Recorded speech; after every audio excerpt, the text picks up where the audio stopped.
Dipersembahkan oleh saya keliling kantor ke kantor, kira saya minta sumbangan. Saya udah pakai lebih dari setengah jam, sangat nyaman loh. Jadi nggak sakit, jadi ada alasan pakai ini biar kalau kurang tidur nggak kelihatan.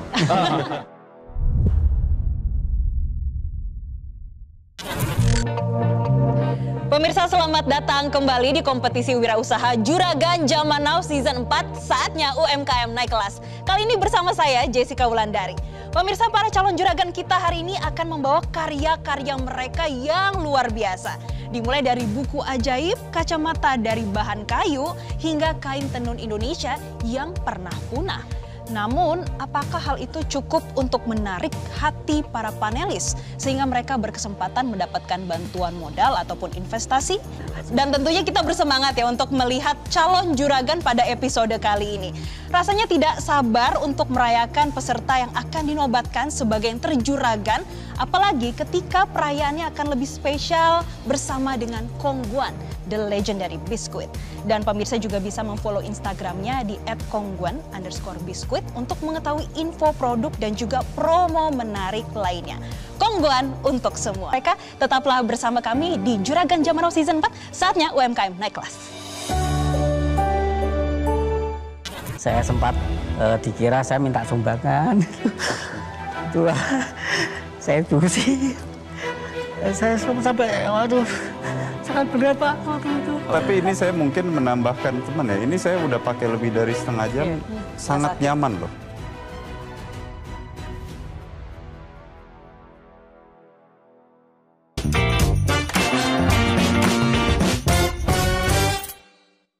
dipersembahkan oleh Didukung oleh Dipersembahkan oleh Didukung oleh Terima kasih pemirsa, Anda kembali menyaksikan Juragan Zaman Now Season 4, saatnya UMKM naik kelas. Nah pemirsa, calon juragan yang kedua yang akan melakukan presentasi adalah anggota dari tim Coach Tom MC Ifle. Coach, bagaimanakah calon juragan kedua kita? Sepertinya sangat menginspirasi ya untuk sangat episode menginspirasi. Kalau biasanya saya mementori para UKM, biasanya mereka terinspirasi dengan saya. Tapi kali ini saya yang terinspirasi dengan sebuah produk. Saya pakai dulu deh produknya. Silakan. Produknya kacamata. Kacamatanya spesial karena yang bikin juga orang yang sangat-sangat spesial. Gimana? Keren nggak? Mari kita lihat perkenalan dari BJ Homemade, Pak Aziz Abdullah Bajasut.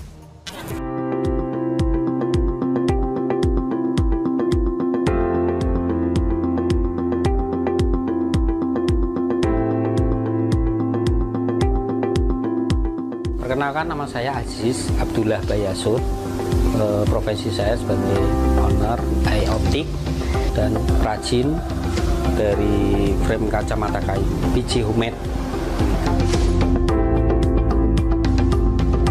Harapan kita sih untuk mengangkat UMKM difabel, terutama anggota KDM ini, supaya diperhatikan. Perhatikan itu dalam arti diperhatikan secara market gitu, diberikan kesempatan, peluang pasar gitu.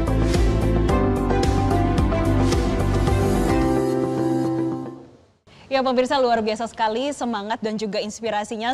Halo Bapak, apa kabar? Alhamdulillah baik Pak. Baik ya Pak. Pak, lihat produknya sudah digunakan para panelis loh pada hari ini. Terima kasih Pak. Kira-kira gimana Pak? Cocok kan di tim panelis kita? Cocok. Kebetulan kami juga produksi yang baru Pak. Oke. Kak, itu yang dipakai Ibu itu saya namakan Kartini. Sebetulnya itu penggemarnya yang pakai Ibu Sarini. Pas saya juga Saya lagi namakan pakai kebaya. Kartini. Syahrini yang mana nih? Yang artis itu Pak. Wah, itu. Yang pakai harus Pak Reno kenal? Pak Reno mungkin Pernah kenal? dengar. Pernah dengar, Pak. Pak Aziz itu mengatakan salah satu model kacamatanya terinspirasi oleh Syahrini. Saya bilang, oh namanya cukup familiar, siapa ya? Ternyata itu istri saya. Jadi sebelum saya diinformasikan itu aja, waktu Madian pakai saya udah langsung tahu, oh kok ini banget ya, familiar banget bentuk kacamatanya gitu. Jadi sebetulnya eksekusi dari pengerjaan tersebut ya sangat on point gitu. Oke, kalau gitu kami persilakan untuk langsung dengan presentasinya Bapak-bapak. Terima kasih Pak. Perkenalkan, nama saya Aziz Abdullah Bayasud. Saya owner dari Hai Optik dan mengenal BJ Homemade. Mengenal BJ Homemade ini kami merintis kacamata dulu. Modal awalnya saya nggak punya modal. Saya dulu lulus sekolah SMK, terus saya ditawarin kerja sama teman yang punya optik. Kebetulan saya nggak mau. Saya minta beliaunya ini percaya dengan saya terus diajarin, di training sampai saya bisa meriksa mata. Terus akhirnya kami minta modal barang. Saya keliling kantor ke kantor, ya agak susah sih Pak dulu. Saya sempat dikira saya minta sumbangan.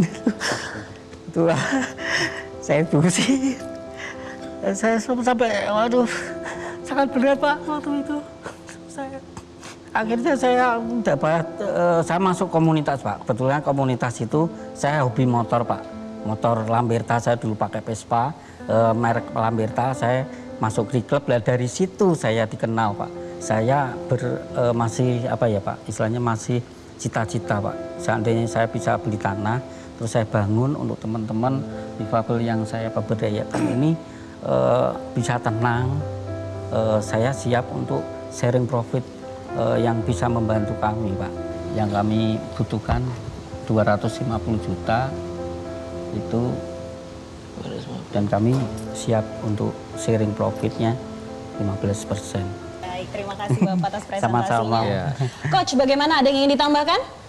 Jadi kalau model bisnisnya Pak Aziz ini cukup menarik karena beliau memulai bisnis lalu kemudian membuat workshop yang kemudian mengajak difabel-difabel lainnya yang kesulitan mendapatkan proyek. Dan mereka dilatih. Nah, model bisnis dari Pak Aziz ini adalah pameran. Pameran dari satu pameran ke pameran lain karena mungkin secara marketing masih tidak agresif. Jadi belum banyak yang mengenal sehingga fokusnya adalah pameran. Sebelum saya ke tim panelis, saya juga nggak mau kalah sebetulnya. Saya juga pengen nyobain kacamatanya dari BJ Homemade yang sudah diproduksi. Nah, tapi pertanyaannya Pak, kan saya sebetulnya matanya minus 1 nih. Bisa nggak sih juga bikin lensanya di BJ? Bisa. Oke. Saya coba yang ini nggak apa-apa ya Pak? Silakan. Kalau yang kayak gini harganya berapa Pak? 250. Oke. Ini bagus nih, lensanya bening nih. Oh, ini belum ada lensanya kebetulan Coach. Nah, tanpa berlama-lama langsung saja kita tanyakan kepada tim panelis. Silakan tim panelis akan dimulai mungkin dari Bu Dian terlebih dahulu, Bu. Gimana, Bu? Selamat ya Pak Aziz ya, karena ini produknya bagus, betul-betul bagus gitu. Karena biasanya produk kacamata yang dari kayu itu berat. Ini tuh nggak berat dipakainya, cukup enak gitu. Jadi saya juga pengen, walaupun namanya bukan Syahrini ya, tapi ingin juga menggunakan kacamata yang ini nanti mungkin Pak, karena saya juga ada minusnya. Jadi produksi kacamatanya sebulannya berapa Pak rata-rata? Berapa produksi? Per piece itu tergantung proyeknya. Kalau dia pesan 200, kita buatkan 200 Bu. Ya, kalau menurut saya, pertama setelah produksinya beres, mungkin nanti ada mesin dan lain-lain, tapi sebelum buat galeri, sebaiknya memastikan bahwa Bapak punya channel-channel penjualan yang lain Pak, daripada bikin galeri. Karena bikin galeri itu nanti sulit lagi ngurusnya, siapa yang beli, siapa yang datang, biayanya juga lebih besar. Jadi untuk yang masih kecil, Bapak kan ini produknya bagus ya Pak ya. Kalau produknya bagus, di branding dengan baik gitu, mungkin sama Coach Tom yang jago, dan nanti siapa tahu ada coach lain yang jago, di branding dengan baik bahwa ini produk yang tidak hanya bagus tapi juga eco-friendly gitu, ada sustainable karena menggunakan kayu, mungkin menggunakan limbah kayu dan lain-lain. Selain desainnya juga bagus, kualitas craftsmanship-nya bagus, kemudian dipakai juga nyaman, ringan dan bisa dipakai gitu. Saya definitely akan coba beli gitu ya kalau misalnya itu ada dan dalam jangkauan saya. Tapi ini saya mungkin menambahkan teman ya, ini saya udah pakai lebih dari setengah jam, sangat nyaman loh. Saya bukannya muji atau gimana, tapi saya kasih tahu ini produk bagus dan ringan dan nggak ada kasar-kasarnya sama sekali. Stop, bagus sekali. Yang ngajarin Pak Aziz bikin kacamata itu siapa Pak? Teman seniman ini Pak dari Jogja dulu, teman motor. Orang-orang seperti ini orang-orang yang saya sebut noble. Artinya kadang kan orang itu kalau udah make money tidak mau berbagi bagaimana caranya atau ada secret tipsnya lah yang tidak dikasih tahu. Dan saya itu bertanya karena saya memegang dan memakai kacamatanya itu sangat nyaman dan sangat bagus. Kualitasnya itu betul-betul saya impressed ya. Pak Rex nih udah keren banget, dari tadi udah dipakai nih. Ini suasananya agak gelap ya di sini. Oh nggak terang ya? Makanya diem. Ya, Pak, saya sederhana aja mau tanya. Itu satu, tadi berarti kan dari tim Bapak itu bisa membuat kerajinan lain selain kacamata ya? Betul. Gitu. Kemudian dari sisi suplai kayunya itu aman Pak, dapat dari mana aman. gitu? Itu menggunakan kayu apa biasanya? Saya pakai kayu jati. Oke. Jadi teman-teman Jepara itu yang produksi mebel-mebel itu yang bekas-bekas dikirim ke kami, cuma kami membayar ini ongkos mobil sama supir aja Bapak. Untuk ini saya ngelihat beliau-beliau ini bisa juga menciptakan produk-produk yang bisa diserap oleh industri lain ya, selain produk yang sudah existing tentunya. Nah, saya lihat bisnis resto itu juga banyak kebutuhan terhadap pengolahan kayu bekas ya, seperti misalnya coaster, tatakan dan lain-lain. Nah, kebetulan mereka tidak memiliki alat bubutnya. Jadi saya pikir it's a part of responsible kita ya di Foodies Academy ya, kita pengen support itu. Pak Irwan, catatannya banyak banget Pak dari tadi. Ada yang mau ditanyakan langsung Pak? Iya Pak, ini selamat Pak, produknya bagus. Saya coba, kenapa saya nggak bisa lihat terus, karena kalau ini nggak itu saya jadi blur semua Pak. Tapi saya coba, dan biasanya kalau saya coba kacamata saya tekan di sini Pak. Kan kalau ini apa, tempelnya sakit, berarti produknya kurang baik. Tapi ini sama sekali nggak sakit, jadi selamat Pak. Kita ada dua versi Pak, yang satu kalau permintaan minta karet, nah cuma karetnya memang masih impor Pak. Ya, tapi saya coba tanpa karet pun ini enak, cukup detail lah, cukup enak dipakai. Saya hanya melihat mungkin selain tadi ada mesin atau apa yang dibutuhkan banyak sekali kiat-kiat untuk masuk ke market, dan itu juga diperlukan lihat angle-nya atau dari arah yang mana. Jadi mungkin catatan saya di sini yang udah diintip sama host banyak itu antara lain adalah bagaimana kita masuk ke dalam market, mempenetrasinya dengan point of difference, dengan perbedaan daripada apa yang ditawarkan di situ. Bisa juga misalnya antara lain kalau B2B mereka juga mempunyai banyak beberapa optik yang saya tahu Pak, dan mungkin nanti kita bisa bicarakan, mempunyai banyak program CSR. Mereka bisa menjadi off taker dari produk Bapak untuk CSR-nya mereka. Saya tentu akan bisa menindaklanjuti. Mungkin di sini garis lurusnya adalah bisnis strukturnya mungkin kita bisa dipikirkan. Jadi mana-mana potensi-potensi yang bisa menurunkan cost of produknya itu sendiri gitu. Itu aja dari saya sih. Pak Bas, silakan Pak. Ya. Bagus. Ini saya ada alasan pakai ini. Kenapa itu Pak? Biar kalau kurang tidur nggak kelihatan. Ini boleh tahu tadi kalau nggak salah harganya sekitar 250.000 ya. Iya. Itu rata-rata semua sekitar begitu. Iya. Tadi kalau dilihat kalau harga satuan ini kira-kira produksinya berapa? 110 Pak. 110. Iya, 110. Jadi sekitar 50. Iya. 50%, ya 40%. Saya rasa tempat wisata bisa laku juga gitu kan, turis-turis, souvenir gitu, atau kayak di tempat-tempat souvenir gitu kan, mungkin menarik juga buat dicoba. Amin. Oke, dan pemirsa itulah presentasi dari BJ Homemade, calon juragan kita yang kedua pada episode kali ini. Tapi masih ada satu calon juragan lainnya, dan nanti tim panelis yang akan menentukan apakah akan ada suntikan modal ataupun Bapak menjadi yang terjuragan pada episode kali ini. Nah pemirsa, tetaplah bersama kami di Juragan Zaman Now Season 4, saatnya UMKM naik kelas.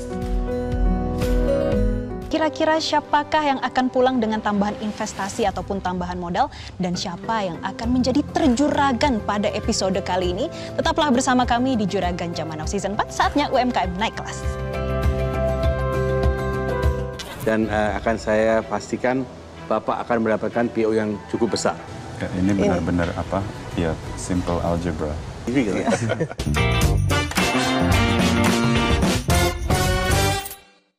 Dipersembahkan oleh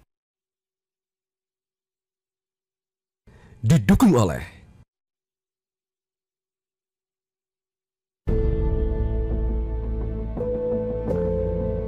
Sebelumnya, ketiga calon juragan sudah mempresentasikan berapa modal tambahan yang dibutuhkan. Yang kami butuhkan 250 juta dan kami siap untuk sharing profitnya 15%. Akankah tambahan modal yang diajukan ketiga calon juragan diberikan oleh para panelis? Kelihatan dia tahu apa yang mau dia lakukan ke Dia minta depan. apa sih tadi? Dia minta 1,5. Karena produknya betul-betul bukan ngaco, bukan kayak asal bikin. Ya. Oh, iya, bagus. Ya, ini benar-benar apa? Ya, simple algebra. Oke. Seperti apa hasil yang akan didapatkan oleh ketiga calon juragan dari para panelis? Dan langsung saja kita serahkan kepada tim panelis. Pak Reno, siapa kira-kira pada episode kali ini yang mendapatkan suntikan modal? Baik. Dan selanjutnya kita akan bertanya komentar dari Pak Irwan, kira-kira seperti apa Pak Irwan? Thank you, Pak Aziz. Saya langsung aja mengatakan produknya bagus, salah. Bagus sekali. Bagus sekali. Produknya nyaman, salah juga, nyaman sekali. Detail dia betul-betul dipikirkan. Saya kira ini juga dihasilkan dari hati juga. Dan daripada itu saya juga melihat yang tadi itu terlalu terbentur oleh marketing mau kemana, sering ditolak dan sebagainya. Jadi saya akan pastikan dan akan membantu secara pribadi untuk membuka market untuk Bapak. Sehingga ada PO-PO yang cukup besar yang akan firm PO. Dan akan masuk ke dalam market yang lebih nasional begitu. Saya akan membantu dalam menemui teman-teman saya di bidang ini dan akan saya pastikan Bapak akan mendapatkan PO yang cukup besar. Wow. Belum selesai. Oke, ada apa itu Pak? Untuk tentunya memenuhi PO yang akan besar itu, tentu diperlukan suatu alat dan mesin yang untuk bisa menyuplai itu. Dengan itu kami bersepakat untuk membantu sebesar 20 juta untuk mesin-mesin yang untuk memproduksi ini. Selamat. Selamat untuk BJ Komit dan selanjutnya kita akan dengarkan. Belum selesai. Oke, masih ada tambahan dari Pak Rex. Silakan Pak. Tadi saya sempat ngomong apakah bisa membuat semacam seperti coaster, tatakan dan lain-lain. Tadi Bapak bilang butuh mesin ubud ya. Ubud ya, senilai 4 juta rupiah. Gitu. Nah, saya akan berikan secara pribadi 4 juta ini untuk Bapak bisa punya mesin tersebut. Wow, luar biasa. Saya terima kasih banyak kepada Metro TV yang penyelenggara Juragan Zaman Now. Saya dapat bantuan modal 24 juta. Mungkin saya untuk pengembangan usaha yang saya tekunin selama ini. Selamat kami ucapkan kepada 3 juragan pada episode kali ini. Tapi tak lengkap rasanya kalau kita tidak tahu siapa yang dinobatkan sebagai terjuragan pada episode kali ini. Maka dari itu kita langsung saja tanyakan kepada Pak Abbas. Pak, siapa yang jadi terjuragan? Wah, terus terang susah banget nih. Susah Pak. Karena semuanya terus terang sangat punya cerita yang menarik, sangat menyentuh. Backgroundnya dan juga produknya sangat bagus. Punya nilai yang sangat bagus, jadi sangat berat untuk mengambil keputusan. Tapi kita harus mengambil keputusan pada hari ini. Oleh karena itu kita setelah berdiskusi sepakat bahwa pada hari ini peserta terjuragan adalah Baik pemirsa, demikianlah Juragan Zaman Now Season 4 kali ini.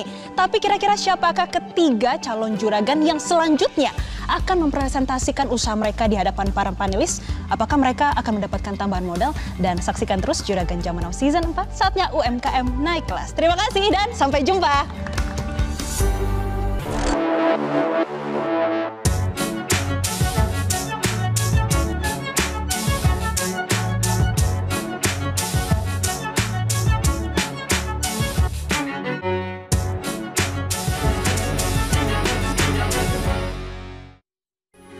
Metro TV.